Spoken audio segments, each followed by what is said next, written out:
ओम साई राम। नमस्कार सांग माने। आज मु बनाऊँगी गोटे नुआ रेसिपी कोबी नाड़ी आलूर पकोड़ी। से प्रथमे कोबी नाड़ी आलू को छोट छोट करी काटी पानी रे भल भाव धोई नेली। तापरे से कंचा लंका धनिया पत्र को काटी देली। गोटा जीरा जीरा गुंड लंका गुंड धनिया गुंड अल्प हलदी टेस्ट अकॉर्डिंग लुण दे मिक्स करनेली। तापरे बेसन पानी देई मिक्स करनेली।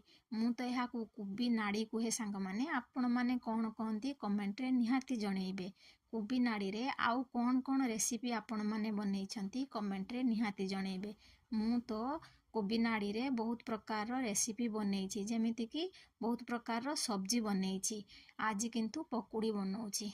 तापरे कढ़ई रे तेल गरम करी सबू पकोड़ी मु एठी छाणनेली। देखंतु पकोड़ी गुड़िक केते क्रंची होईछि, देखिबाकू सुंदर लागुची। देखिबा टेस्ट केमिति हेइछि मो हजबेंड आउ झियो चाखी निश्चित कहिबे केमिति हेइछि।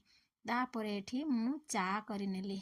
पकोड़ी सहित चार कॉम्बिनेशन कि सुंदर आपण मानकू निहाती भल लागुथिबो। समस्ते चा सहित पकोड़ी पसंद करती, आमे मध्य पसंद करू। मु चलिली पकोड़ी चा नहीं हजबेंड आउ मो झियो पाखकू। सेमाने खाई केमिति टेस्ट लागुची निहाती कहिबे। चलंतु देखिबा तांको रिएक्शन।